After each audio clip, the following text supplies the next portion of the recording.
히브리서 13장 12절 13절 읽습니다. 시작. 그러므로 예수도 자기 피로써 백성을 거룩하게 하려고 성문 밖에서 고난을 받으셨느니라. 어디서요? 성문 밖. 13절 시작. 그런즉 우리도 그의 치욕을 짊어지고 영문 밖으로 그에게 나아가자. 아멘. 성문 밖이나 영문 밖이나 똑같습니다. 같은 말이에요. 성문 밖, 영문 밖입니다. 레위기 14장입니다. 레위기 14장. 구약성경 166페이지 레비티커스 챕터 14 verse 1 to 20까지 있지요. 최 집사님 한 절, 우리 한 절 그렇게 읽겠습니다. 166면 레위기 14장입니다. 여호와께서 모세에게 말씀하여 이르시되 나병 환자가 정결하게 되는 날의 규례는 이러하니 곧 그 사람을 제사장에게로 데려갈 것이요. 제사장은 진영에서 나가 진찰할지니 그 환자에게 있던 나병 환부가 나았으면 제사장은 3절 제사장은 어디서 나가서 진찰하라고요? 진영. 진영에서 나가. 이 진영이라는 것이 성 밖입니다. 자, 4절 우리 같이 읽겠습니다. 시작. 제사장은 그 정결함을 받을 자를 위하여 명령하여 살아있는 정결한 새 2마리와 백향목과 홍색실과 우슬초를 가져오게 하고 제사장은 또 명령하여 그 새 하나는 흐르는 물 위 질그릇 안에서 잡게 하고 다른 새는 산채로 가져다가 백향목과 홍색실과 우슬초와 함께 가져다가 흐르는 물 위에서 잡은 새의 피를 찍어 나병에서 정결함을 받을 자에게 7번 뿌려 정결하다 하고 그 살아있는 새는 들에 놓을지며 정결함을 받은 자는 그의 옷을 빨고 모든 털을 밀고 물로 몸을 씻을 것이라. 그리하면 정하리니 그 후에 진영에 들어올 것이나 자기 장막 밖에 1회를 머물 것이요. 7째 날에 그는 모든 털을 밀되 머리털과 수염과 눈썹을 다 밀고 그의 옷을 빨고 몸을 물에 씻을 것이라. 그리하면 정하리라. 8째 날에 그는 흠없는 어린 순양 2마리와 1년 된 흠없는 어린 암양 1마리와 또 고운 가루 10분의 3 에바의 기름 섞은 소재물과 기름 한 녹을 취할 것이요. 정결하게 하는 제사장은 정결함을 받을 자와 그 물건들을 회막문 여호와 앞에 두고 어린 순양 1마리를 가져다가 기름 한 녹과 아울러 속건제로 드리되 여호와 앞에 흔들어 요제를 삼고 그 어린 순양은 거룩한 장소 곧 속죄제와 번제물 잡는 곳에서 잡을 것이며 속건 제물은 속죄 제물과 마찬가지로 제사장에게 돌릴지니 이는 지극히 거룩한 것이니라. 제사장은 그 속건 제물의 피를 취하여 정결함을 받을 자의 오른쪽 귓부리와 오른쪽 엄지손가락과 오른쪽 엄지발가락에 바를 것이요.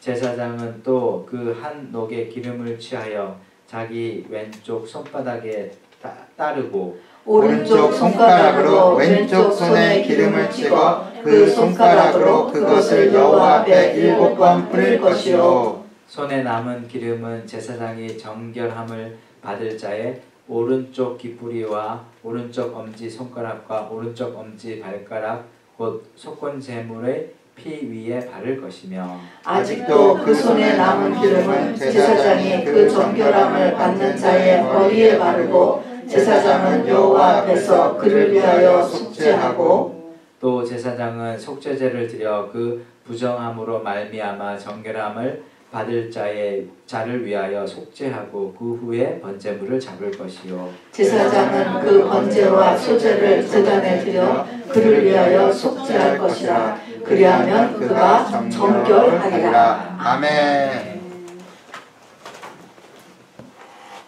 여러분 우리가 레위기서를 리스바에서 한번 쭉 훑었는데요.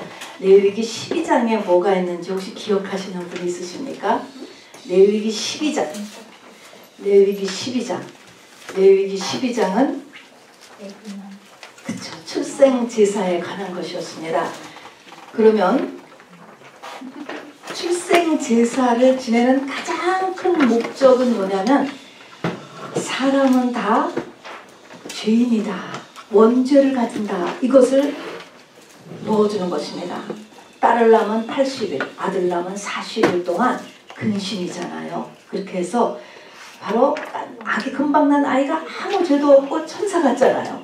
그런데도 불구하고 그 부모님과 그 이웃에게 이 아이는 원죄를 가지고 있다라고 하는 것을 알려주는 거가 출생 제사의 목적이었습니다. 원죄를 가지고 있다는 것입니다. 자, 여러분, 사람이 하나님의 형상을 타고났습니까? 대답. 하나님의 형상? 여러분도 하나님의 형상이세요? 아멘이세요? 창세기 5장 1절부터 3절을 얼른 찾아서 어떤 형상인지를 한번 읽어보시기 바랍니다. 창세기 5장 1절부터 3절 읽어주세요. 현집사님. 네. 이것은 아담의 계보를 적은 책이니라. 하나님이 사람을 창조하실 때에 하나님의 모양대로 지으시되 남자와 여자를 창조하셨고 그들이 창조되던 날에 하나님이 그들에게 복을 주시고 그들의 이름을 사람이라 일컬으셨더라. 창세기 5장 읽으세요 지금? 네. 네. 네, 계속 읽으세요. 아담은 130세에 자기의 모양 곧 자기의 형상과 같은 아들을 낳아 이름을 셋이라 하였고. 됐습니다. 여기까지 보면 돼요. 제가 3절만 나올 줄 알았어요. 5장 1절에 보면 3절을 보면은 지금 이제 그 밑에 쭉 아담의 후예가 나오는데 맨 처음에 창조될 때는 하나님의 형상대로 창조하셨어요. 그런데 아담은 130세에 누구의 모양 곧 누구의 형상과 같은 아들을 낳았습니까? 자기의 형상. 그러면 아담이 어땠는데? 죄를 이미 선악과를 먹었죠. 죄인이죠. 자, 그래서 우리는 하나님의 형상이 아니고 사실은 마귀의 형상으로 다 태어나는 거예요. 마귀의 형상이죠. 자, 그러면은 하나님의 형상이 번성되고 충만해지는 것이 아니고 자기의 형상이 번성되고 충만해진 것이 이 창세기 5장 이제 3절 그 이후부터 쭉 그 후예가 나오는 것은 다 아담의 형상이에요. 하나님의 형상이 아니고. 자, 그래서 다 마귀의 후예들이에요, 사람은요. 자, 그런데 이제 알았어요. 아, 그래서 이 원죄가 있다는 것을 알려주기 위해서 아이를 낳으면은 이렇게 꼭 유대인들은 출생 제사를 하게 하였구나. 자, 그럼 이 아이를 낳았어요. 그럼 이 아이가 쭉 큰 결과가 뭐냐? 그래서 이 아이를 낳았다고. 이 아이를 낳아서 이 아이가 쭉 크면 이제 그것이 오늘 13장, 14장, 12장 다음에 레위기 13장, 14장이잖아요. 그 다음에 뭐냐면 그렇게 태어난 아기가 나중에 뭐가 돼요? 전부 다 문둥병자. 그러니까는 하나님이 보시기에는요. 전부 원죄를 가진 존재가 태어나고 그들이 자라서 다 뭐가 되냐고 다 문둥병자가 된 거예요. 문둥병자. 전부 다 우리가 문둥병자예요. 그래서 이게 레위기서는요. 이게 순서도 참 중요해요. 그 1장부터 쭉 이게 연결되잖아요. 그래서 12장에서 출생제사, 그 다음에 13장, 14장이 문둥병자의 정결 예식이 이렇게 나오게 되는 것입니다. 연결되는 것입니다. 자, 그러면 이제 문둥병자가 돼서 아, 저와 여러분도 하나님께서 우리가 성령 받기 이전에 또 성령 받아서 우리를 문둥병자로 보시는구나 라는 걸 알아두셔야 돼. 지구의 모든 사람이 다 하나님은 문둥병자로 보셔요. 자, 그럼 문둥병자의 특징이 뭔데? 문둥병자. 첫 번째 문둥병자의 특징은 뭘까? 지금은 문둥병이 거의 없기 때문에 감각이 없어요, 지금. 그러니까 그냥 우리가 배우는 수밖에 없습니다. 제가 초등학교 다닐 때만 해도 지방에는 문둥병자가 많았어요. 근데 그래서 얘기도 듣고 어른들한테도 듣고 많이 우리가 경고도 받죠. 문둥병자는 손에다가 불을 붙이고 동네에 서 있어요. 그래도요 지글지글 타요. 고기가 있는 거죠. 가만히 있다니까요. 왜 그래요? 안 아파요. 안 아파. 문둥병자는. 그래서 첫 번째는 뭐냐면 감각이 없는 병이에요. 감각. 그러니까 우리가 아프면 어디가 몸이 고장나면 아파. 이거는 참 좋은 거예요. 아프기 때문에 이걸 치료를 하는데 안 아파. 안 아프고 있다가 어느 날 위가 없어지고 눈이 뚝 떨어지고 손이 없어지고 팔이 없어지고 이런다고요. 모르고 있다가 어느 날 문제가 탁 터지는 거예요. 문제. 우리의 삶에서 말입니다. 뭘 잘못했는지 모르고 있다가 그냥 문제로 그냥 툭 터진다니까요. 그래서 첫 번째는 감각이 없다. 감각이 없다는 거 한번 우리 천천히 한번 읽어보세요. 시작. 하나님의 말씀은 날선 검이요 방망이요 불이잖아요. 자, 말씀을 그러면 뭐에 대한 영적으로 뭐에 대한 감각이 없다는 거예요? 하나님 말씀에 대한 감각이 없어. 그냥 들어도 그냥 그렇대. 그것뿐이에요. 하나님 말씀은 날선 검이라서 찔려야 되고 맞으면 엄청 아파. 박살이 나야 되고 불에 타는 것 같이 뜨겁고 막 펄펄 뛰어야 되는데 영적인 문둥병자인 우리는 반응이 없는 거예요. 즉 같이 읽읍시다. 시작. 성경 말씀에 반응이 없는 것이 영적 문둥병자이다. 자, 초대교회 때는 충만했습니다. 그러니까 어떻게 됐느냐 한번 읽어보시오. 시작. 이에 반해 초대교회 성도들은 어찌할꼬 하며 말씀에 칼에 찔려 가슴을 쳤어. 설교를 들으면 어찌할꼬. 왜냐면은 큰일 났어. 나는 그렇게 안 살았으니까. 나는 이렇게 지금 못 사니까. 이걸 어떻게. 나도 모르게 벌써 그런 짓을 하고 살았는데 찔린 거예요. 막 시험 들은 게 아니고 하나님 앞에 어찌할꼬 이랬다고요. 큰일 났다. 나도 큰일 났고 우리 남편도 큰일 났고 우리 엄마도 큰일 났고 우리 자식도 큰일 났다. 이렇게 말씀의 칼에 찔렸어요. 또 보니까 계속 네 번째 줄 읽읍시다. 시작. 최초의 휴거자 에녹은 아들의 이름에 대한 하나님의 말씀에 충격받았어요. 이 아들이 죽으면 바로 인류가 전부 다 끝난다. 이 말에 충격. 여러분 요즘은 말씀에 충격받는 사람이 제일 중요해. 말씀에 반응이 없거든. 사람들이 전부 다. 끄떡도 안 와. 직접적인 예언을 받아도 끄떡도 안 와요. 자, 그래서 이렇게 말씀에 충격을 받아 그 후부터 300년간 하나님과 동행하는 삶이 확 달라진 거야. 이게 놀라운 거죠. 에녹이. 그날부터 에녹이 아들 무두셀라를 이름을 받은 그날부터 에녹은 180도로 다른 삶을 살았어요. 다메섹 도상에서 사도 바울이 예수를 만난 다음부터 확 180도 다른 삶을 살았듯이 충격.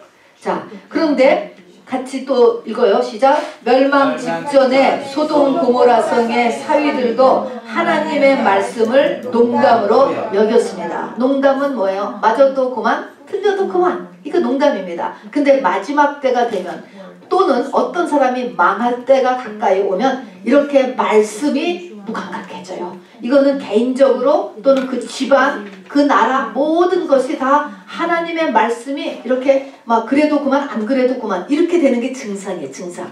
자 그러면은 우리에게 중요한 것은 죄라고 하는 것에 대한 반응. 하나님의 말씀에 대한 반응이 없으면 뭐가 문제야? 구원이라는 것을 할 수 없어요. 예수가 필요 없어요. 예수는 죄 때문에 있는 거잖아요. 이 땅에서 잘 먹고 잘 사는 것뿐 아니고 영생을 하나도 준비하지 못하는 거야. 말씀에 찔리지 않는데 죄가 아닌데 죄가 없는데 무슨 그런 거예요. 이게 구원을 이룰 수가 없는 것입니다. 한 번도 하나도 영생을 준비할 수 없어요. 이 땅을 사는 동안에 우리가 이 땅에 태어난 이유는 영생을 얻게 하려 함이라. 영생인데 그게 안 돼요. 이게 문둥병입니다. 두 번째의 문둥병의 특징은 전염성이 매우 강하다. 여러분 불신앙을 가진 사람 여러분 섞여보세요. 금방 건져요. 믿음이 다 떨어뜨려놔. 주변 사람들. 이 불신앙 가진 사람은 이 말, 행동, 결정. 두 번째는 전염성이 강한데 역시 또 마지막 때가 되면 이 불신앙의 영은 온 지구를 덮고 있습니다. 우리가 그래서 이걸 쫓는 기도를 했잖아요. 불신앙의 영. 두 번째는 전염성이 매우 강해. 코로나보다도 더 강한 것 같아요. 이 전염성이 아주 잘 전염됩니다. 이 불신자. 세 번째는 이 문둥병자가 걸렸다. 그러면 아무 아무리 귀한 아들, 귀한 딸, 또 귀한 사람이라 하더라도 문둥병에 딱 걸리면 어떻게 됩니까? 격리수용 돼가지고 왕이라도 당시에 레위기 13장 46절에 보면은 성문 밖으로 다 보냈습니다. 성문 밖. 자, 성문 밖은 어떤 곳이냐? 고대 사회는 다 성 안에 살았어요. 성. 한국도 동대문, 서대문, 남대문 해가지고 성을 하고 그 안에서 정상적인 사람은 성 안에서 사는 거예요. 근데 문둥병자는 전염성이 강하기 때문에 성 안에 못 살아. 그래서 다 성 밖으로 다 내쫓는 것입니다. 우시야 왕 같은 경우에는 왕이기 때문에 별궁을 따로 먼 데다 지어서 성 밖은 아니지만 따로 혼자 살다가 돌아가셨죠. 성 밖은 보통은 쓰레기 처리장입니다. 쓰레기 버리는 곳이에요. 또 짐승의 시체를 버리는 곳. 그리고 거기는 세큐리티가 전혀 보장이 안 되는 곳이에요. 뭐 죽이고 죽는 그런 곳. 그런 성 밖으로 문둥병자를 내쫓았죠. 자, 그래서 먹을 것도 성 안에서 이렇게 두루마리 뭐다 이렇게 담아가지고 밑으로 내려주면 거기서 받아 먹고 뭐 그러다가 그냥 사는 데까지 살다 죽는 것이죠. 배너라고 하는 영화에서도 이 문둥병자들의 촌이 등장하고 문둥병자들에게 이렇게 음식을 갖다 주고 몰래 갖다 주고 오고 그런 것들이 나옵니다. 문둥병자가 고대 사회는 굉장히 많았습니다. 자, 그래서 어디 문둥병에 걸리면 아니 성경에서 성 밖으로 내보내라고 했기 때문에 아무리 귀한 자녀도 할 수 없는 것이에요. 다 내보내버렸습니다. 자, 그랬을까? 한마디로 하면 삶의 모습이 처참하죠. 처참해. 세큐리티 없고 음식도 성 안에서 던져주는 음식으로 또 짐승 수준으로 그냥 사는 데까지 살다 죽는 것이에요. 그런데 이렇게 문둥병자나 사는 곳, 극악한 죄수들을 쫓아내는 곳, 짐승들이 사는 곳, 쓰레기 처리장에서 거기서 돌아가신 분이 하나 있으니 누구죠? 예수님이십니다. 예수님. 그래서 이 문둥병자를 위하여서 문둥병자를 다 회복시키기 위해서 우리 주님이 히브리서에서 보면은 다 이 성문 밖에서 죽으셨다. 영문 밖에서 죽으셨다. 이렇게 말씀하셨어요. 근데 우리도 영문 밖으로 나아가자. 또 그러니까 이게 또 문제예요. 예. 자, 그래서 이제 성문 밖에서 예수님, 죽으신 분은 예수님이에요. 그러면은 예수님이 성문 밖에서 죽으셨다. 이 말은 모든 문둥병의 해결책이 바로 예수님의 십자가입니다, 여러분. 이 문둥병자의 정결례식은 십자가요. 십자가를 통해서 우리가 문둥병을 오버컴 하는 것입니다. 그러면 어쨌든 문둥병자는 사는 꼴이 뭐냐? 성문 밖에서 사는 꼴이에요. 이 땅에 사는 사람들이 뭐 과학이 발전하고 막 엔조이를 하고 여행을 다니고 잘 사는 것 같지만 다 들여다보면 모든 사람들이 다 고통하고 살아요.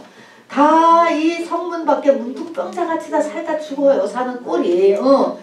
예수 안 만나면 여기서 해결책이 없어요. 없는 것입니다.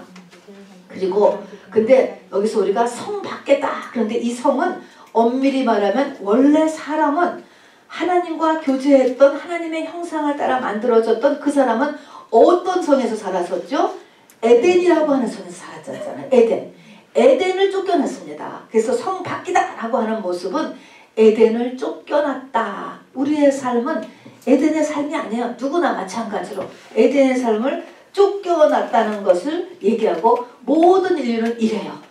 아무리 우리 아이를 예쁘게 귀하게 낳았어도요. 얘도 똑같이 문둥병자예요. 그러니까 영적으로 다 이 성문 밖에서 사는 그런 꼴로 살 수밖에 없어요, 여러분. 예수를 안 만나면 말입니다. 자, 그 다음에 문둥병은요. 지금이야 문둥병이 낫죠. 문둥병 전용 병원이 거의 용도를 바꿨으니까 한국의 여수에 있는 그 난양 그 문둥병 거기도요. 용도를 바꿨다니까 문둥병자가 없기 때문에 요즘 애양원이죠. 예. 근데 어쨌든 당신은 문둥병은 반드시 죽는 병이야. 반드시 죽는 병. 그렇기 때문에 사망 권세의 상징입니다. 그 사람의 삶의 전체에 사망 권세가 역사하는 거예요. 사망 권세는 우리가 흔히 하는 말로 죽겠다지. 피곤해 죽겠다, 바빠서 죽겠다, 배고파 죽겠다, 미워 죽겠다, 다 죽겠다. 이런 것이 내 삶에 다 퍼지는 거예요. 아파 죽겠고, 돈이 없어 죽겠고, 바빠 죽겠고, 피곤해 죽겠고. 이런 사망 권세가 내 삶에 쫙 퍼지는 삶입니다. 자, 근데 5번째, 문둥병의 증상은 어떠면 이제 레위기 그 13장에 가서 보면 희고 붉은 색점, 우리 점죠, 점. 뭐 피부에 점 나오잖아요, 점. 근데 희고 붉은 색의 점. 또 털이, 내 몸의 털이 색깔이 변해. 털이 변해. 머리털도 마찬가지로 머리털 색깔. 그 다음에 그 부분이 우묵하게 들어간다. 그랬습니다. 이게 문둥병이에요. 이걸 제사장이 이제 체크해내는 건데 그 의미는 뭐냐? 여러분 이 머리카락이 요즘은 머리카락을 바깥에서 염색을 하니까 이게 변하는 게 안 통한다. 이 머리털이 변한다라고 하는 것은 속에서부터 변하는 거거든요. 속 안의 문제라는 거예요. 이것이. 그래서 내 피부에 점이 생기는 거, 털, 또 피부가 우묵하게 가라앉는 이런 것은 병이 안에서 시작된다라는 의미예요. 안에서. 내 신체 형편에 따라서 내 머리카락 색깔이 희게 빨리 바뀌기도 하고 그렇죠. 흰머리 나잖아요. 이렇게 털 색깔이 바뀌는 거, 또 반점 생기는 거, 이것은 인사이드의 문제. 바깥에서 넘어져서 생기거나 벌레가 물고 그런 것이 아니거든요. 그래서 이것은 병이 안에서 시작된다. 그 의미는 안에서 시작된다는 것은 뭐 때문에 생길까? 하나님과의 관계, 속사람, 죄라는 거야. 죄. 죄 때문에 생긴다는 의미입니다. 그래서 사람은 원죄로 인해서 누구나 마음에서 나오는 7가지 죄, 가나안 땅을 자리 잡고 있었던 7 족속과 같아요. 그래서 원죄가 그냥 그림으로 그린다면 속에 있고 거기에 마음이라는 것이 있는데 원죄에서 이 마음에 7가지 죄를 계속 만들어내잖아요. 우리가 심장이 뛰는 한. 요것으로 인해서 내 안에는 31가지의 하나님의 말씀과 어긋나는 가치관이 생겨나는 거예요. 그래서 가나안에 31명의 왕을 잡았잖아요. 그러니까 가나안이 내 땅, 우리 땅이 됐죠. 자, 그래서 여러분 원죄로 인한 마음에서 나오는 7가지 죄목 우리 다 외지요. 마태복음 15장 19절에 있는 거 한번 써보세요. 맨 처음이 악한 생각은 뭐예요? 내 중심적인 생각. 자꾸 내 생각으로 돌아가요. 그 다음에 미움. 이거 다듬지 않으면 갑자기 잘 지내던 사람이 밉기 시작을 해요. 갑자기 그 사람의 단점이 보이기 시작해요. 이거 뭐예요? 그 사람 문제가 아니고 내 문제예요. 내 속에 있는 이 미움을 정리하지 않아서 그래요. 그 다음에 간음과 음란. 이거는 보통 법적인 결혼을 기준으로 해서 음란과 간음. 이거 정리하지 않으면 정말 한 남자 한 여자가 일평생 사는 것이 불가능해요. 사실은 우리의 죄로 보면은. 그 다음에 도적질, 거짓말, 비방 또는 회방 같은 것입니다. 비방하는 것이 우리가 훨씬 편하죠. 칭찬하는 것보다. 먼지가 우리 죄니까. 7가지. 이것을 이제 우리 속에 항상 나온다는 걸 알아두시고, 자, 밑에 읽읍시다. 위의 마음의 시작. 위의 마음에서 나오는 7가지 죄는 내 평생의 삶의 기간을 거쳐 많은 죄의 열매를 맺어놨다. 이미 맺어놨습니다. 자, 내 안에 이거 계속 읽어시죠. 이 죄의 열매를 드러내게 하는 곳이 광야야, 광야. 그리고 계속 누구나 죄의 열매들이 단번에 드러나지 않는다. 하나님께서는 광야 40년의 시간을 두고 율법과 성령의 비추심과 환경을 흔들어 각자의 죄를 드러내셨던 것이다. 그러므로 광야는 회개의 장소요, 회개의 기간이에요. 그래서 문제가 터지는 것은 뭐냐면 그 문제를 통하여서 내 속에 있는 죄를 이렇게 하나님께서 보라고 하시는 것이죠. 광야입니다. 자, 그런데 이제 본론으로 들어갑니다. 그런데 2번째 페이지에요. 그런데 성 밖에서 짐승과 다름없이 살던 어떤 문둥병자가 어느 날 나음을 입은 거예요. 기적이야, 기적. 이걸. 어떻게 문둥병자촌에서 문둥병자가 낫지? 정말 기적이죠. 기적이 얼마나 놀라운 것입니까? 하나님의 선택에 의해서 이게 뭐 한 거예요? 성령 받은 거예요, 여러분. 주님을 영접한 거예요. 이것이 문둥병자가 나은 거하고 똑같아요, 여러분. 그러니까 우리는 사실은 지금은 이제 치유받는 중에 문둥병자에 들어가죠. 어쨌든 문둥병자, 그 바깥에 사는 문둥병자는 아니야. 성 밖에 있는 우리 성령 받았으니까. 자, 그러면 하나님의 선택에서 성령 받았습니다. 자, 그러면 됐느냐? 났어. 그러면 금방 이제 성 안으로 싹 들어와가지고 바로 가족에게로 돌아가고 유대인이니까 또 성전에도 나가고 그러느냐? 그게 아니다. 그 소린 거예요.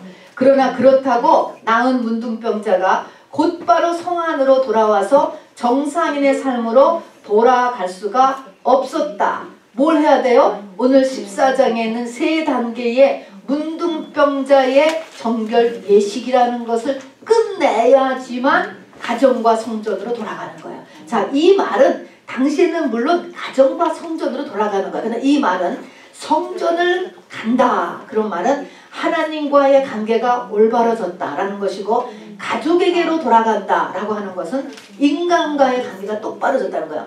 그래, 이 십자가에 보면은 상하 좌우가 있잖아요. 그러니까 하나님과의 나의 관계가 회복되고 모든 주변의 사람과의 관계가 다 회복되기 위해서는 인지하는 3단계의 문둥병자의 정결 예식을 패스해야 된다는 것입니다. 자, 그러니까 이들에게 필수적으로 요구되는 것이 레위기 14장의 3단계로 된 문둥병자의 정결 예식이에요. 고로 문둥병자의 정결 예식이 우리의 교회 생활이에요. 교회 생활. 이거 구원의 완성으로 가는 과정이에요. 그거를 8일 동안으로 이렇게 몰아넣은 거예요. 교회 생활입니다. 그럼 질문할게요. 성령만 받으면 다 돼요? 아직 성령만 받으면 자기 가정이나 성도들은 못 돌아간다고 그랬잖아요. 낫다라고. 그러니까 성령 받았다고 끝나는 게 아니에요. 그러면은 영접만 하면 돼요? 역시 안 되는 거예요. 영접만 하면 천국 가느냐? 안 된다라는 확실히 알아둬야 돼요. 그거는요 아무것도 아니에요. 그렇게만 하면요. 자, 그러므로 하나님 보시기에는 세상 모든 사람이 뭐예요? 문둥병자. 성령 받은 우리는 모두 성 밖에 나음 받은 문둥병자로 이제 축복된 삶을 위하여서 정결 예식이 필요하다, 필요하지 않다? 필요하다. 필요하지 않다? 누가 필요하지 않다고 그랬어? 필요하다. 이 정결 예식이 없으면 하나님 앞에 축복된 삶을 살 수 없어요. 하나님과의 관계도 제대로 되지 않고 성령 받고 방언 말하는 것은 아무것도 해결책이 아니야. 그냥 시작만 한 거야. 시작. 그리고 사람 사이의 관계, 환경의 문제도 하나 해결되지 않는 것입니다. 이것은 단지 이제 시작이에요. 자, 그러면 정결 예식이 3가지입니다. 3단계예요. 제사장이 이 문둥병자가 정말로 나은 날을 검증하기 위해서 어디로 진단을 위해 나가야 할까요? 성 밖으로. 이 성 밖은 짐승같이 사는 것, 세큐리티가 보장이 안 되는 것, 이런 극악한 죄수와 문둥병자들이 사는 곳에 제사장은 갈 수 있어야 돼요. 제사장이 직접 일로 나가야 되는 것입니다. 나가요. 자, 그럼 1단계는 어디서 하냐면 성 밖에, 이 성 밖에서 물 흐르는 곳에서 하는 거예요. 물 흐르는 곳. 물이 흐르는, 자, 이런 냇가가 흐르고 있어. 그 물 흐르는 곳에서 하는데 이름을 산새 2마리 예식. 여러분 들어봤을 것입니다. 자, 1단계를 볼까 뭐라고요? 시작. 산새 2마리 예식. 자, 그럼 다음 페이지 가서 2단계는 뭐야? 세 번째 장 여러분. 2단계는 빨고 씻고 깎는 예식이에요. 뭐를 빠냐면 옷을 빨고 몸을 씻고 털을 깎는 예식이에요. 이게 그러니까 빨고 씻고 깎는 예식. 3단계는 제사 예식. 이렇게 3가지입니다. 자, 그러면 맨 처음에 봅시다. 장소가 어디라고요? 막 물 흐르는 곳. 필요한 것은 산새 2마리, 질그릇, 백향목, 우슬초, 홍색실, 제사장, 돕는 사람, 레위인들이겠죠? 이런 사람들이 필요합니다. 제사장이 참 이렇게 나가서 보니까 어떤 사람이 정말 그 문둥병자 중에 한 사람이 문둥병에 나왔어. 얼마나 놀라겠어요. 이거 보통 예식이 아니에요. 정말로. 이제 그 사람을 데려다가 이제 그 사람을 세워놓고 이게 하는 것입니다. 하는데 어떻게 하냐면 새 2마리 중에서 우리가 한 새는 제사장이 요 새를 꽉 잡아가지고 멱을 따서 죽인다. 브린트를 보세요. 제사장의 손에 잡혀서 죽이는데 어떻게 죽이냐면은 흐르는 물 위에서 또 새니까 손에 잡고 멱을 따서 죽이는데 그 흐르는 물 그 밑에다가 질그릇을 받쳐놔. 그래서 죽이니까 피가 주르르르르 해서 질그릇에 떨어지겠죠. 자, 그러면 이 새 한 마리가 제사장의 손에 잡혀서 죽는다라면, 제사장의 손에 잡혀 죽는다라고 하는 것은 이제 이 새가 다 우리를 얘기하는 거거든요. 우리가 제사장의 손에 잡혀 죽는다, 그런 말은 성령에 잡혀서 겉사람이 죽는 데까지 가는 거예요. 근데 누가 죽으려고 가만히나 다 도망가지. 자, 그럼 이거를 도망 안 가고 내가 성령에 잡혀서 겉사람을 죽게 하기 위해서 반드시 필요한 것이 뭐냐면 흐르는 물 위가 필요해요. 흐르는 물.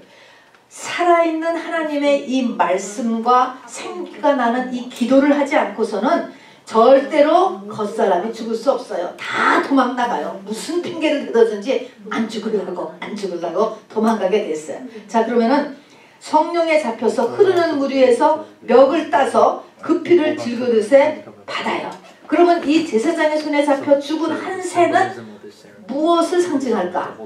이 새는 죽임당한, 이거는 죽임당한 예수님이고 동시에 이제 앞으로 성숙한 성도가 가야 되는 길에 속합니다. 자, 어쨌든 이게 어려우니까 두 번째 긁어봐요. 그런 다음에 또 한 마리의 새는 새에다가 백향목, 나무 조각이에요. 우슬초, 홍색실. 우슬초는 이렇게 그냥 갈대 같은 풀이에요. 같은 묶어가지고 아까 질그릇에다가 죽은 새 피 받았잖아요. 그 4개를 합해서 피를 찍어. 그러면은 그 새가 몸에 피가 막 묻었겠지. 새 피가 묻었지. 그렇게 피가 막 묻어도 백향목, 우슬초, 홍색실, 새 4개에 다 피가 묻었어요. 그거를 문둥병자에게 지금 뿌려. 7번을 뿌려. 그러면서 제사장이 정하다라고 얘기를 하는 거예요. 정하다. 이 말을 듣게 하는 거야. 이 말이 제사장의 음성이 아니고 마치 하나님의 음성처럼 나는 이제 나았다. 나는 이제 정하다.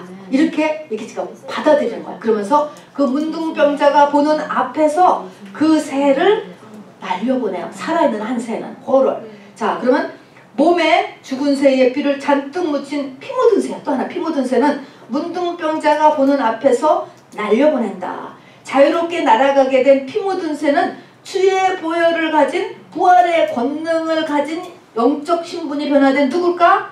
나지 나. 그러니까 내가 날아간 새인 거야. 날아간 새. 우리가 다 문둥병자로 태어났지만 성령 받았잖아요. 그러면 여기 날아간 새야. 그러면 날아간 새는 여기 그림이 너무 작아갖고요. 잘 안 보이지만 여러분 한번 보세요. 자, 요거는 흐르는 물 위에서 질그릇에 받아놓은 요 한 새의 피예요. 여기다가 받아놓은 거예요. 자, 그래서 받아놔가지고 저기 이제 이 한 새를 제사장이 흐르는 물 위에서 멱을 따가지고 피를 여기다가 받아놨어요. 그런 다음에 이제 요 새는 이제 죽었지. 그런 다음에 여기 백향, 나무 조각, 우슬초라고 하는 갈대 같은 어떤 식물, 그 다음에 여기가 홍색실, 요 3개하고 요거 이렇게 같이 묶어가지고서는 이제 요거 이렇게 피를 묻히는 거예요. 그래서 하나, 요 새, 죽은 새, 홍색실, 백향목, 우슬초, 요거에다 이제 4개를 묶어서 피를 전부 묻혀. 4개 전부 피가 묻은 다음에 요거를 이 사람한테, 여기 문둥병자, 나았다는 문둥병자에게 7번을 뿌려. 그러면서 정하다라고 외치고 한 새는 호를, 한 마리 새, 죽은 새 말고 요 새, 지금 피 묻은 새, 날아가는 새는 여기 나가라는 새, 요 새는 피 묻은 새요. 아까 막 묻혀놨기 때문에 피 묻은 새로다가 날려보냈어. 그게 뭐예요? 우리예요. 우리의 보이지 않는 우리 속에 예수의 피가 묻어있는 거죠. 피 묻은 새. 그리고 저거는 산새거든요. 안 돌아와. 나는 다시 죄인 아니야 하면서 내가 모든 지는 죄는 다 날아갔어 라는 것을 보여주는 것입니다. 자, 그래서 여기서 봐도 이게 부활의 권능을 가진 영적 신분이 변화된 나. 제사장이 그랬잖아요. 너는 정하라 그랬습니다. 문둥병이 나았다 하는 것입니다. 자, 우리 1번을 보세요. 자, 이게 무슨 말이냐. 마태복음 27장에 보면은 예수의 죽으심과 동시에 땅이 진동하고 바위가 터지며 무덤들이 열렸다 그랬어요. 그 당시에 땅이 진동하고 바위가 터지고 무덤들이 열렸다. 모든 마귀 귀신의 세력, 죄와 저주, 죽음이 다 손들은 거예요. 열렸다라는 것은 다 못 견뎌서 다 폭파 다 이것입니다. 자, 이 말에서 아까 한 것처럼 이제 정하다, 다 모든 사망의 권세가 다 끝났다. 너는 문둥병자가 아니야 하는 것입니다. 그래서 백향목, 우슬초, 홍색실을 같이 젖에다가 묶어가지고 이 네 개를 같이 피를 묻혀서 그 피를 가지고 뿌렸다고 일곱 번 문둥병자한테. 그런 것처럼 요 세 개가 뭐냐? 백향목, 우슬초, 홍색실. 그래서 백향목 나무는 성전의 이 재료가 되는 나무예요. 백향목. 그래서 이건 영적인 것, 우슬초는 혼적인 것, 홍색실은 고깃덩어리, 우리의 영혼육의 온전한 죄들을 다 해결했다 하는 거. 영혼육의 회복이 일어났다. 예수님의 죽으심으로 인하여서 이 모든 것의 회복이 다 일어났다. 이거를 보여주는 거예요.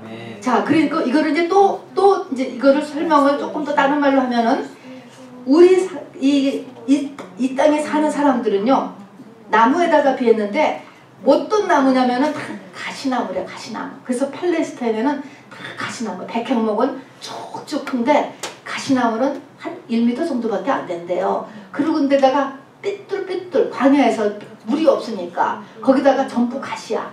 아무짝에도 쓸모없는, 뭐가 의자 하나도 못 만들고 그냥 땔감밖에 안 되는 정말 지옥의 땔감이지. 그리고 만져봤자 찔리기만 하고. 이게 문둥병자는 전부 다 가시나무. 그런 가시나무가 백향목으로 너 이제 변해. 쓸만한 사람, 하나님 앞에서 쓸만한 사람으로 변한다라는 상징이에요. 또 우슬초는요, 이게 우슬초 이렇게 하면 이게 나쁜 냄새를 없애는 그런 그 향을 가진 그런 갓대 같은 거래요. 뭐 차이니즈나 우리 허브 중에서도 냄새가 있는 게 있잖아. 그런 것처럼 우리가 문둥병자인 우리는요, 가는 데마다 악취를 풍기는 거야. 실제로 문둥병자는 굉장히 문둥병에 걸리면 악취가 났대요. 사람의 몸에서.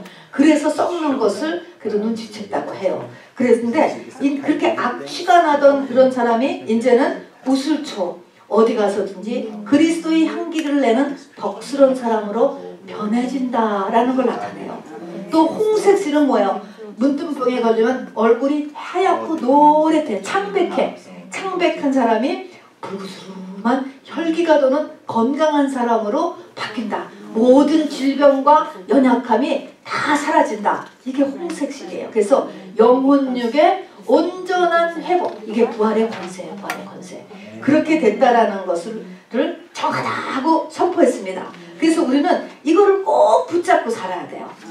자, 그래서 예수님의 십자가의 공로와 부활의 권능을 붙잡고 자유해졌어요. 자유해. 이제는 뭐 병에도 잡히지 말고 그냥 뭐 이렇게 가시같이도 살지 말고 해서 모든 것에서 영혼육에 자유해진 새다라고 얘기를 했습니다. 자, 이제 여기서 이제 날아간 새니까 이거는 너무 좋아. 근데 이제 그 다음에 또 좀 어려운 게 있네요. 뭐냐면 여기까지만 하면 신약에서 예수님께서 고쳐주신 누가복음 17장에 보면 10문둥이가 있는데 9문둥이가 너무 이 기적을 체험하고 기뻐서 문둥병이 나았으니까 그냥 예수를 떠나 가버렸잖아요. 지금 많은 사람들이 여기까지는 하는 거예요. 복음이 전파되면 어느 나라든지 여기까지는 하는데 예수님이 찾잖아요. 그 사람들을 다시 찾아. 왜 그래요? 돌아와서 기뻐서 예수 떠나 자기 삶으로 돌아가서 구원이 정지. 여기서 우리가 더 나가야 된다는 게 더 나가야 돼. 하나님은 이제 이 땅에서 이렇게 영혼육이 회복된 삶뿐만 아니라 속사람의 성장까지를 원하는 거예요. 하나님이 마지막으로 권하는 건 영생에 들어가는 거는 속사람이고 겉사람은 병을 앓다 죽건 뭐 장애자가 돼서 죽건 일찍 죽건 늦게 죽건 다 어차피 흙으로 돌아가는 것 뿐이거든요. 자, 그래서 하나님이 카운트하는 것은 속사람이에요. 속사람. 이 속사람을 위해서는 우리도 두 번째 죽은 새의 길을 갈아야 돼요. 그래서 나를 따라오너라 라고 예수님이 12제자를 2번 부르셔요. 첫 번째 부름이 있고요. 두 번째 부름이 있어요. 이게 자기 십자가를 지는 삶인 것이죠. 자, 그래서 구원이라는 것은 이 땅의 문제만을 해결하는 것이 아니고 사실은 영원까지 계속되는 굉장히 깊고 중요한 문제예요. 자, 그래서 어떤 사람의 병이 이 땅에서 고침을 받지 못한다 할지라도 그 사람은 목숨이 붙어 있는 동안 영혼을 준비해야 돼요. 이것이 사실은 병 고치는 것보다 더 중요한 거예요. 더 중요한 거. 이 속사람이 성장하는 거 말입니다. 이것이 굉장히 중요해요. 그래서 구원은 그게 구원이에요. 이 땅의 문제도 구원이라고 하지만 땅의 문제가 원래는 구원이 아니에요. 하나님이 하는 것은 영생이 구원입니다. 아멘이죠. 자, 그러면 죽은 새가 되기 위해서 내가 죽은 새는 아까 어떻게 죽었죠? 제사장 손에 잡혀가지고 제사장이 벽을 따서 죽였다고. 제사장이 나를 죽이려고 한다고. 성령이 나를 죽이려고 한다. 여러분 이걸 믿으셔? 성령이 나를 왜 죽이려고 하지? 마태복음 4장에 보면 예수님이 공생애를 시작하시면서요, 예수님께서 성령에 이끌려 광야에 가서 40일 동안 금식하는 게 나와요. 성령에 이끌려서 광야에 가서 고난을 받는다고. 성령에 잡혀서 나를 하나님이 죽게 하시려고 하는 거예요. 죽으려는데 우리가 죽기 싫잖아. 도망가잖아. 무슨 하나님이 나를 이렇게 힘들게 해. 무슨 하나님, 이런 하나님이 있어. 근데 그건 초신자 때인데 이제 조금 성숙한 사람은 깨달아야 돼. 상성한 사람은 하나님의 마음이 무엇인가 하는 것을 알으셔야 된다고. 그래서 놔야 될 것은 놔야 돼요. 빨리 죽어야지. 자, 그런데 이 반드시 죽기 위해서는 흐르는 물과 질그릇이 필요해요. 흐르는 물은 뭐냐면 겟세마네 기도와 같은 정말 살아있는 말씀, 생기가 나오는 기도가 없으면 사람은 도망가게 됐어. 당연하죠. 누가 나를 몽둥이를 치면 내가 본능적으로 피하지 그걸 맞냐고. 그래서 여기서 성령의 도움이 필요합니다. 그리고 그 다음에 질그릇은 뭐예요? 심령이 가난한 자. 질그릇에 보화가 담기는 거예요. 우리는 내가 잘났다 그러면 질그릇이 없는 거예요. 그러면은 이게 안 돼요. 그래서 반드시 필요한 거가 살아있는 말씀과 질그릇 같은, 내가 질그릇밖에 안 된다는 가난한 심령이 돼야 돼요. 그래서 결론은 예수님의 십자가의 공로를 굳게 붙잡고 영적 성장하여 나도 내 겉사람이 십자가로 죽는 것, 요거까지가 구원의 완성이잖아요. 우리 다 알잖아요. 이렇게 돼야만 예수의 얼굴을 보게 돼요. 신부예요. 그래서 신랑의 얼굴을 보는 거예요. 결혼식장에서 면사포를 거치고, 그리고 하늘문이 열리는 것입니다. 이것이 전체적으로 맨 처음에 보여주는 두 마리 새 예식이에요. 자, 이것이 끝났어요. 이제 그런 다음에 일주일 동안 해야 되는지. 아까 그거는 이제 한나절에 끝나잖아요. 이제부터는 성 안에 들어가. 이제는 이 문둥병자 성 바깥에 성 안에는 들어왔지만 아직 자기 집이나 교회는 못 들어가요. 자기 집에 아직 못 들어가요. 자, 성 안에는 있으나 아직 자기 집 밖에 있다. 이 말은 아직도 하나님과의 관계는 똑바르지 않고 이웃과의 관계도 회복이 아직 덜 됐다라는 걸 알아두셔야 돼. 뭐가 이제 해야 되냐면 여기서 7이라고 하는 것은 하나님의 숫자, 만수 7은. 그래서 하나님이 원하시는 만큼의 빨고 씻고 깎는 일을 우리가 해야 돼요. 뭐를 빨아요? 옷. 뭐를 씻어요? 몸. 뭐를 깎아요? 털. 세 가지. 이것이 회개인 것입니다. 이제 우리가 이제 이거 지금 집중적으로 연말을 맞이해서 하는 것입니다. 이것이 돼야 우리가 완전히 회복이 되는 거예요. 이게 7이라고 하는 숫자는 7일 동안이나 하는 거예요. 이 말은 하나님이 원하시는 분량이 돼야 되는 거예요. 회개가 분량이 차야 돼요. 자, 그래서 하는 일은 뭐냐면은 이것도 이제 7일 하는데 맨 첫날하고 끝날하고 두 번에 걸쳐서 이렇게 반복적으로 했어요. 그래서 옷을 빨아. 옷은 뭐냐? 옷은 내가 우리 최전자님 어떤 옷을 입었나 보이잖아. 보잖아. 나도 알고 남도 아는 죄예요.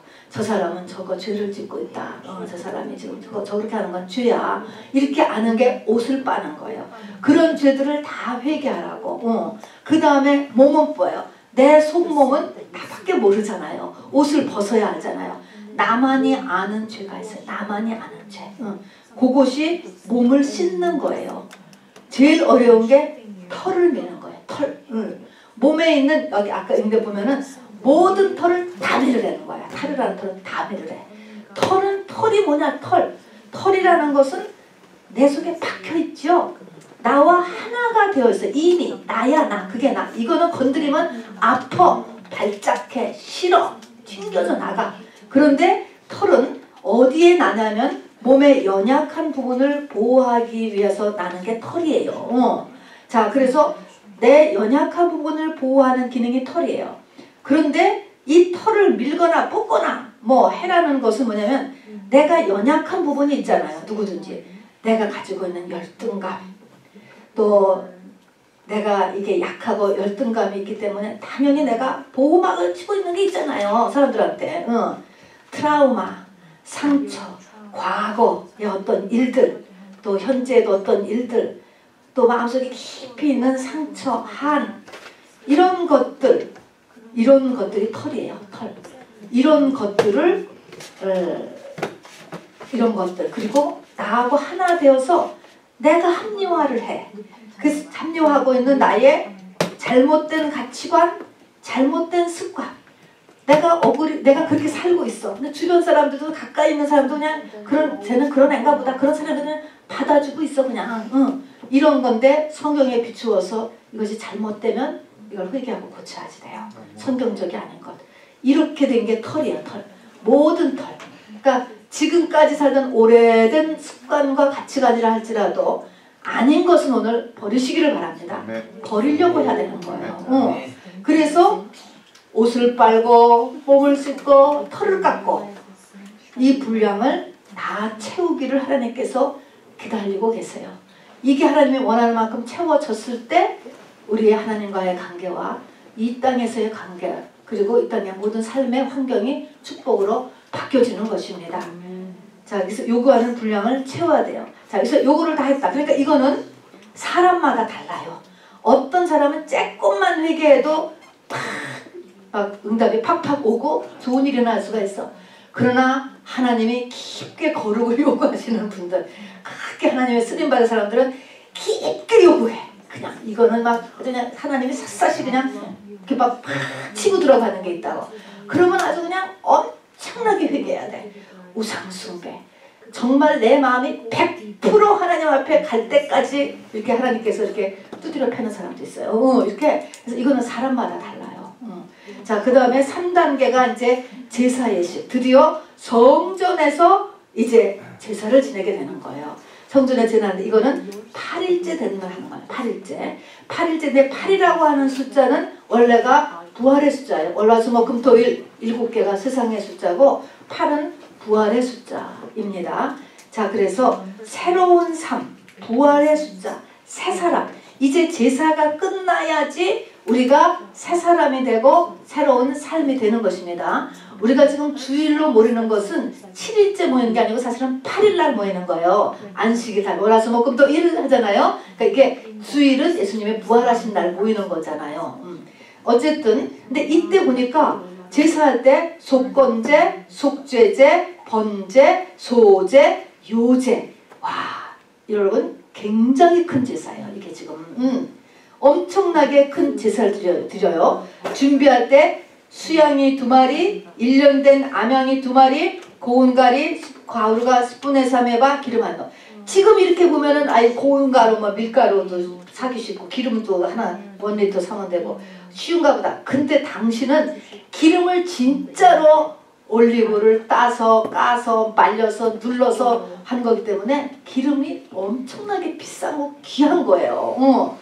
가루도 엄청나게 자기가 농사를 지어서 말려서 타작해서 껍질 벗겨서 볶아서 이게 이런 것들 또 양이 전체가 3마리나 되잖아요. 엄청나게 이게 지금 큰 제사인 거예요. 양이 3마리를 지금 죽인다니까요. 의미에는 매우 많은 재물의 필요와 굉장히 큰 제사야. 자, 여러분 제사는 이제 죄를 회개하는 건데 위에 빨고 씻고 닦고 이게 밀고 하는 이것이 우리는 이것이 이제 지금 제사거든요. 죄를 회개하는 거니까.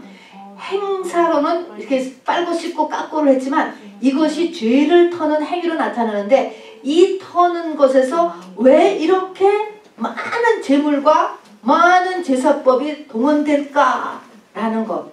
그래서 이게 뭐냐면 여기에서 우리가 느낄 것이 왜 우리는 죄를 그렇게 쉽게 여러분 이제 회개할까 말까 이런 게 아니고요. 죄짐이라는 게 죄짐. 왜 이렇게 많은 재물을 이거 다 자기 돈으로 내는 거예요. 자기 돈으로 다 준비하는 거예요. 자기 정성으로. 왜 이렇게 많은 것을 하지? 이 말의 의미는 죄의 짐. 죄라는 것이 얼마나 버든한 것인가. 무거우고 많은 피해를 남한테 주고 하나님의 마음을 아프게 하는 것인가 라고 하는 것을 느끼지 못하면 여러분 회개가 안 된다는 것을 알아야 돼. 안 된다. 자, 이 말에 오늘의 가장 말씀을 드리고 싶은 것은 이 부분인 것입니다. 죄짐이에요. 죄짐. 죄짐. 여러분의 마음속에 지금 마음에 뭐 지금 아니더라도 마음에 깊은 스트레스, 눌림, 뭔가 걱정거리, 눌림이 있죠. 이 눌림을 자기 속에서 잘 살펴보세요.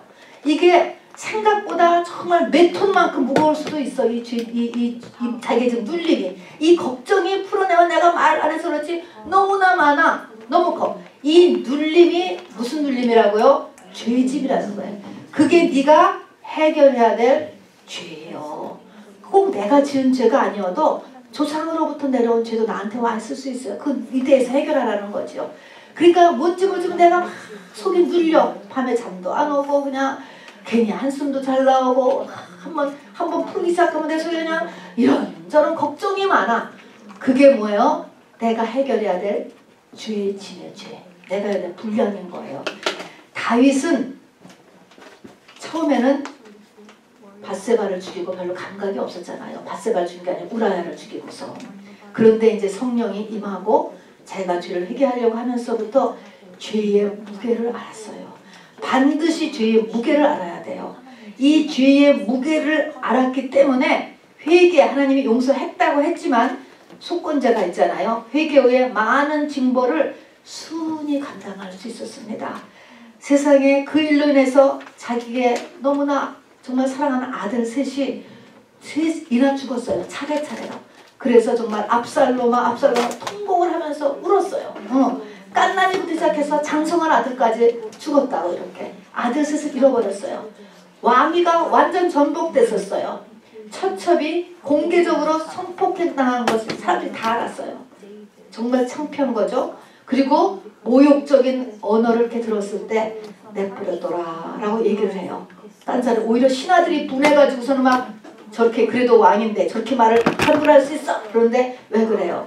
자기가 당해야 된다. 이건 하나님께서 하신 일이다. 이런 것입니다. 왜 그래요? 자기가 잘못한 것이 죄의 무게가 이렇게 크다라는 것을 다윗이 알았던 거예요. 그래서 회개의 심볼이 다윗이잖아요. 죄를 진 게 문제가 아니고 회개하는 게 문제예요. 누가가 죄를 졌느냐 안 졌느냐가 많이 졌느냐 조금 졌느냐가 문제가 아니고 회개를 하느냐 안 하느냐인 것입니다.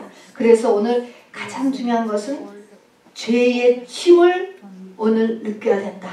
내가 죄의 짐을 진정으로 느껴야 회개해요.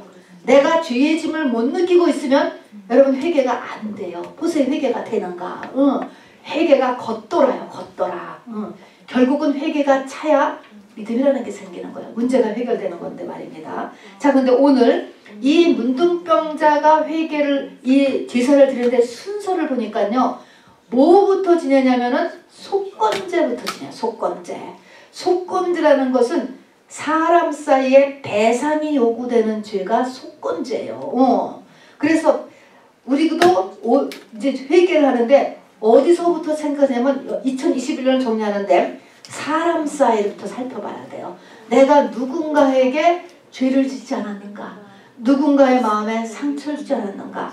이렇게 사람 사이의 관계부터 잘 죄를 풀고 그것에서 내가 해결할 것이 있으면 전화해서 잘못했습니다. 아니면은 뭐 내가 껴먹으려고 그랬는데 500불을 드리겠습니다 하고 도로 준다든가 뭐 이렇게 해가지고 사람 사이의 관계부터 돌아보는 것이 우리가 지금 연말에 해야 되는 일입니다. 그래서 속건제를 하고 그 다음에 속죄제를 해요. 그 다음에 이제 번제라든가 소제, 요제로 드렸는데 이거는 제사 지내는 방법이에요. 홀랑 태워드리는 제사, 귀한 제사죠. 또 소제도 완전 가루가 되어야 되는 곡물 제사. 또 요제는 운동력이 있어야지 돼요. 한다고 우선 안 하고 가만히 있지 말고 빨빨빨 움직이라고. 회개할 것은 회개하고 전화할 것은 전화하고 찾아갈 것은 찾아가고 이렇게 운동력이 있어야 돼. 이게 요제. 이렇게 그냥 움직이면서 제사 이렇게 올리는 거예요. 자, 그래서 속건제부터 오늘 기도하실 때 사람 사이를 돌아보시고 이거를 올해 내로 꼭 해결하도록 간구하세요, 여러분. 또 덮고 그냥 넘어가지 마시고. 그 다음에는 문둥병자는 아직 화목제 5대 제사가 있는데 그 중에서 화목제는 아직 드릴 자격이 없어. 기본이 먼저 해결돼야 돼. 근데 하나님은 화목제는 뭐냐면 감사제, 서원제, 낙헌제인데요. 하나님이 중에 제일 좋아하시는 거가 낙헌제. 낙헌제는 아무 이유 없이 그냥 좋아서 하나님 앞에 드리는 거야, 내가. 그걸 제일 좋아하시고 그 다음에 감사제, 서원제, 이게 화목제는 하나님이 참 좋아하시는 이게 제사예요. 근데 아직 이 문둥병자는 화목제까지 가지 못해. 화목제 제사는 안 드려요. 아직 못 드려. 안 드리는 게 아니고 요게 끝나야 속건제, 속죄제 이런 것들이 끝나야지 이제 그 다음에 화목제를 드릴 수가 있어요. 화목제가 그야말로 하나님과 화목하고 이웃과 화목하고 그렇게 되면 모든 환경이 나한테 플러스로 다 바뀌는 것이 이제 화목제거든요. 자, 그렇게 한 다음에 마지막으로 뭐냐면 나은 문둥병자의 엄지손, 엄지발, 귀끝에 피를 바르고 그 위에 기름을 발랐습니다. 누가 또 이렇게 했죠? 제사장이죠. 할렐루야. 똑같습니다. 그리고 특별히 어디에 기름을 더 발랐는지 아세요? 머리에. 듣는 거, 내가 손으로 하는 일, 내 발이 가는 것, 그리고 생각을 거룩하게 하고 그거를 점검하지 않으면 문둥병은 뭐한다? 재발한다. 그래서 이것이 이제 제사 예식에서 마지막으로 했던 것입니다. 그리고 이 이제 레위 14장의 끝은 가옥에 생긴 문둥병에 대한 주의가 나와요. 또 13장의 끝에 보면 그 옷이나 개인의 물건, 핸드백이나 보자기나 뭐 이런 물건에 대해서도 문둥병을 점검하는 게 나와요. 그래서 다 뭐예요? 그것이 문둥병의 기운이 있으면 다 불사를 하고 그랬습니다, 여러분. 우리의 물건 가운데 좋지 않은 물건은 다 버려버리세요. 오래 가기 전에. 버리려니까 조금 아까운데 어쩌고 저쩌고 노름하는 뭐 기부라든가 어쩌고 저쩌고 그런 것들은 다 이렇게 죄를 유발시키는 것들은 다 버려버리도록 하세요. 자, 그럼 제일 중요한 게 집이잖아요. 큰 거잖아요. 레위기 14장 33절 집이 있을 때 집에 벽돌 하나에라도 문둥병이 생겼어도 그 문둥병은 번지는 게 1등이라니까 집 전체를 다 무너지게 한다는 것입니다.